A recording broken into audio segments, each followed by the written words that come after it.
राधे कृष्ण आप सभी को। वैशाख मास महात्म्य अध्याय 18।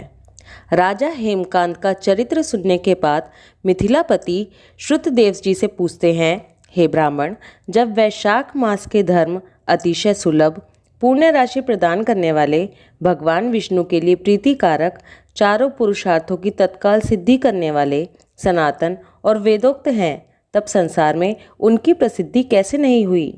तब श्रुतदेव जी ने कहा, हे राजन, इस पृथ्वी पर लौकिक कामना रखने वाले ही मनुष्य अधिक हैं।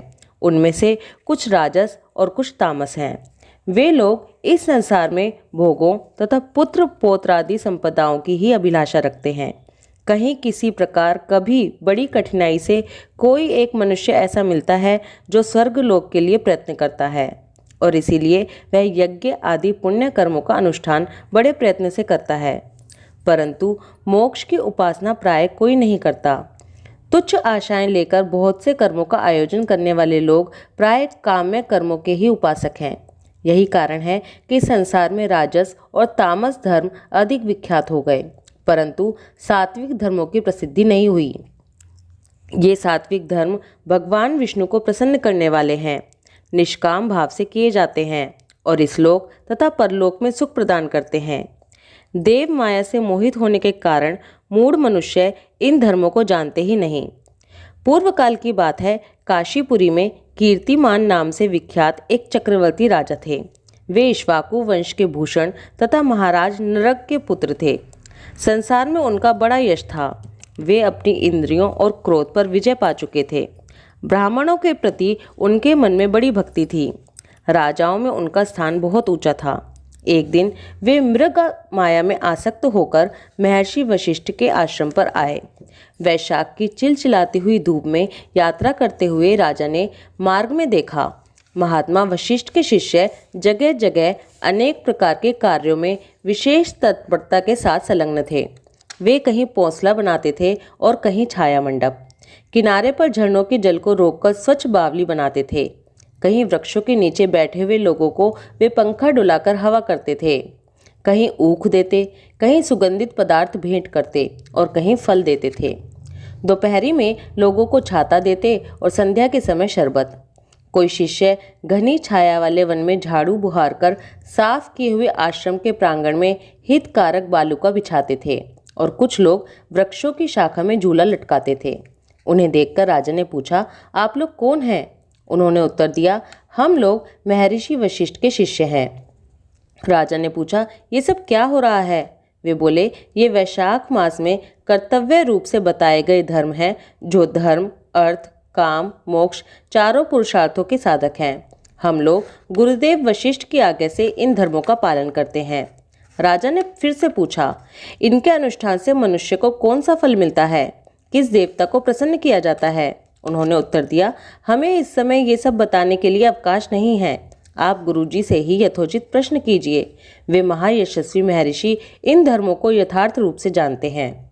शिष्यों से ऐसा उत्तर पाकर राजा शीघ्र ही महर्षि वशिष्ठ के पवित्र आश्रम पर, जो विद्या और योग शक्ति से संपन्न था, वहां पर गए। राजा को आते देख महर्षि वशिष्ठ मन ही मन बड़े प्रसन्न हुए। उन्होंने सेवकों सहित महात्मा राजा का विधि पूर्वक आतिथ्य सत्कार किया। जब वे आराम से बैठ गए तब गुरु वशिष्ठ से प्रसन्नता पूर्वक बोले, भगवान, मैंने मार्ग में आपके शिष्य द्वारा परम आश्चर्य में शुभ कर्मों का अनुष्ठान होते देखा, किंतु उसके संबंध में जब मैंने प्रश्न किया तब उन्होंने दूसरी कोई बात भी नहीं बताई और आपके पास आने की आज्ञा दी। उनकी आज्ञा के अनुसार मैं इस समय आपके पास आया हूँ। मेरे मन में उन धर्मों को सुनने की बड़ी इच्छा है। कृपया आप मुझे उनका वर्णन कीजिए। तब महायशस्वी वशिष्ठ जी ने प्रसन्नतापूर्वक कहा, हे राजन, तुम्हारी बुद्धि को उत्तम शिक्षा मिली है, अतः उसने यह उत्तम निश्चय किया है। भगवान विष्णु की कथा के श्रवण और भगवत कर्मों के अनुष्ठान में जो तुम्हारी बुद्धि की अत्यंतिक प्रवृत्ति हुई है, यह तुम्हारे किसी पुण्य का ही फल है, जिसने वैशाख मास में बताए हुए महाधर्मों के द्वारा भगवान श्री हरि की आराधना की है। उसके उन धर्मों से भगवान बहुत संतुष्ट होते और उसे मनवांछित वस्तु प्रदान करते हैं। संपूर्ण जगत के स्वामी भगवान लक्ष्मीपति समस्त पाप राशि का विनाश करने वाले हैं। वे सूक्ष्म धर्मों से प्रसन्न होते हैं, केवल परिश्रम और धन से नहीं। भगवान विष्णु भक्ति से पूजित होने पर अभीष्ट वस्तु प्रदान करते हैं, इसलिए सदा भगवान विष्णु की भक्ति करनी चाहिए। जगदीश्वर श्री हरि जल से भी पूजा करने पर अशेष क्लेश का नाश करते और शीघ्र प्रसन्न हो जाते हैं। वैशाख मास में बताए हुए ये धर्म थोड़े से परिश्रम द्वारा साध्य होने पर भी भगवान विष्णु के लिए प्रीतिकारक एवं शुभ होने के कारण अधिक व्यय से सिद्ध होने वाले बड़े बड़े यज्ञ आदि कर्मों का भी तिरस्कार करने वाले हैं। हे राजन, तुम भी वैशाख मास में बताए हुए धर्मों का पालन करो और तुम्हारे राज्य में निवास करने वाले अन्य सब लोगों से भी उन कल्याणकारी धर्मों का पालन कराओ। इस प्रकार से वैशाख धर्म के पालन की आवश्यकताओं को शास्त्रों और युक्तियों से भली भांति सिद्ध करके वशिष्ठ जी ने वैशाख मास के सब धर्मों का राजा के समक्ष वर्णन कर दिया। उन सब धर्मों को सुनकर राजन ने गुरु का भक्ति भाव से पूजन किया और घर आकर वे सब धर्मों का विधि पूर्वक पालन करने लगे। देवाधिदेव भगवान विष्णु में भक्ति रखते हुए राजा कीर्तिमान देवेश्वर पद्मनाभ के अतिरिक्त और किसी देवता को देखते ही नहीं थे। उन्होंने हाथी की पीठ पर नगाड़ा रखकर सिपाहियों से अपने राज्य भर में डंगे की चोट पर यह घोषणा करवा दी कि मेरे राज्य में जो 8 वर्ष से अधिक की आयु वाला मनुष्य है, उसकी आयु जब तक 80 वर्ष की नहीं हो जाती तब तक मेष राशि में सूर्य के स्थित होने पर यदि वह प्रातःकाल स्नान नहीं करेगा तो मेरे द्वारा दंडनीय, वध्य तथा राज्य से निकाल देने योग्य समझा जाएगा। ये मेरा निश्चित आदेश है। पिता, पुत्र, पत्नी या सुहृद जो कोई भी वैशाख धर्म का पालन नहीं करेगा वह चोर की भांति दंड का पात्र समझा जाएगा। प्रातःकाल शुभ जल में स्नान करके श्रेष्ठ ब्राह्मणों को दान करना चाहिए। तुम सब लोग अपनी शक्ति के अनुसार पौंसला और दान आदि धर्मों का आचरण करो। राजा कीर्तिमान ने प्रत्येक ग्राम में धर्म का उपदेश करने वाले एक एक ब्राह्मण को बसाया। 5-5 गांवों पर एक एक ऐसे आधिकारिक नियुक्ति की जो धर्म का त्याग करने वाले लोगों को दंड दे सके। उस अधिकारी की सेवा में 10-10 घुड़सवार रहते थे। इस प्रकार चक्रवर्ती नरेश के शासन से सर्वत्र और सब जगह सब देशों में इस धर्म का पौधा प्रारंभ हुआ और आगे चलकर खूब बड़े हुए वृक्ष के रूप में परिणत हो गया। उस राजा के राज्य में जो लोग मर जाते थे वे भगवान विष्णु के धाम में जाते थे। वहां के मनुष्यों को विष्णु लोक की प्राप्ति निश्चित थी। एक बार भी वैशाख स्नान कर लेने से मनुष्य यमराज के पास नहीं जाता। अपने धर्मानुकूल कर्म में स्थित हुए सब लोगों के विष्णु लोक में चले जाने से यमपुरी के सब नरक खाली हो गए। वहां एक भी पापी प्राणी नहीं रह गया। वैशाख मास के प्रभाव से यमपुरी के मार्ग की यात्रा ही बंद हो गई। सब मनुष्य दिव्य आकृति धारण करके भगवान के धाम में ही जाने लगे। देवताओं के जो लोक हैं वे सब भी शून्य हो गए।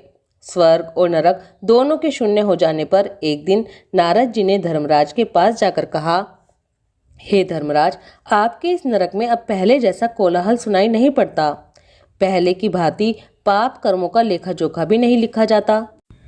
चित्रगुप्त जी ऐसे मौन भाव से बैठे हुए हैं जैसे कोई मुनि हो। महाराज, इसका कारण तो बताइए।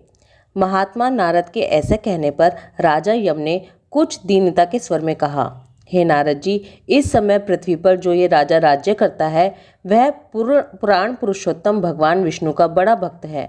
उसके भय से कोई भी मनुष्य कभी वैशाख मास का उल्लंघन ही नहीं करता। उस पुण्य कर्म के प्रभाव से सभी भगवान विष्णु के परम धाम में चले जाते हैं। हे मुनि श्रेष्ठ, उस राजा ने इस समय मेरे लोक का मार्ग लुप्त कर दिया है। स्वर्ग और नरक दोनों को शून्य बना दिया है। अतः ब्रह्मा जी के समीप जाकर ये सब समाचार उनसे निवेदन करें, तभी मैं स्वस्थ होऊंगा। ऐसा निश्चय करके यमराज ब्रह्मा जी के लोक में गए और वहां बैठे हुए उन ब्रह्मा जी का दर्शन किया जिनका आश्रय ध्रुव है, जो इस जगत के बीज तथा सब लोकों के पितामह हैं और समस्त लोकपाल, दिक्पाल तथा देवता जिनकी उपासना करते हैं। ब्रह्मा जी ने यमराज को देखा और यमराज ब्रह्मा जी के आगे पृथ्वी पर गिर पड़े। फिर यमराज ने कहा, हे कमलासन, काम में लगाया हुआ जो पुरुष स्वामी की आज्ञा का ठीक ठीक पालन नहीं करता और उसका धन लेकर भोगता है वो काट का कीड़ा होता है। जो बुद्धिमान मनुष्य लोभवश स्वामी के धन का उपभोग करता है वह 300 कल्पों तक योनि रूप में नरक में जाता है। जो कार्य में नियुक्त हुआ पुरुष कार्य करने में समर्थ होकर भी अपने घर में ही बैठा रहता है वो बिलाव होता है। हे देव, मैं आपकी आज्ञा से धर्मपूर्वक प्रजा का शासन करता आ रहा हूँ। मैं अब तक मुनियों और धर्मशास्त्रों के कथनानुसार पुण्य आत्मा को पुण्य के फल से और पाप आत्मा को पाप के फल से संयुक्त किया करता था, परंतु अब आपकी आज्ञा का पालन करने में मैं असमर्थ हो गया हूँ।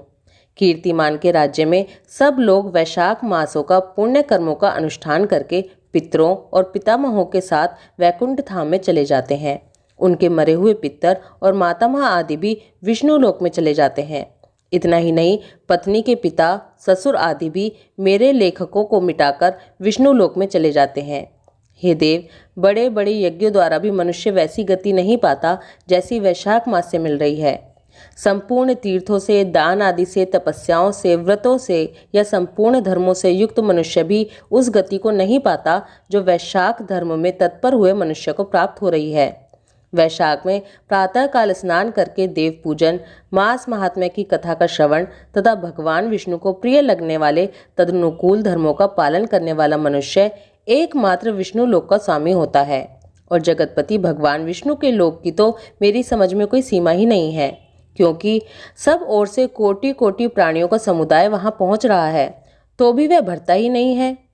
इस संसार में पवित्र और अपवित्र सभी लोग राजा की आज्ञा से वैशाख मास के धर्म का पालन करके विष्णु लोक को जा रहे हैं।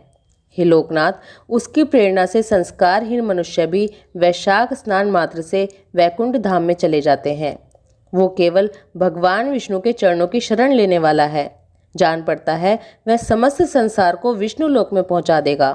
जो पुत्र धर्म, अर्थ, काम और मोक्ष के प्रतिकूल चलता हो, वह पृथ्वी पर माता के पेट से पैदा हुआ रोग है। वह अधम पुरुष अपनी माता का घात करने वाला कहा जाता है, किंतु राजा कीर्तिमान की माता और उसकी पत्नी का पुण्य संसार में विख्यात है।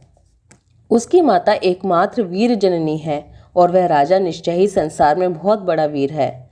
जिस प्रकार कीर्तिमान मेरी लिपि को मिटाने में उद्यत हुआ है, ऐसा उद्योग पुराणों में और किसी का नहीं सुना गया है। भगवान विष्णु की भक्ति में तत्पर हुए राजा कीर्तिमान के सिवा दूसरे ऐसे किसी को मैं नहीं जानता जो डंका बजाकर घोषणा करते हुए लोगों को ऐसी प्रेरणा देता हो और मेरे लोक के मार्ग को विलुप्त करने की चेष्टा करता हो। वैशाख मास महात्म्य अध्याय 18 समाप्त। ओम माधवाय नमः। राधे कृष्णा।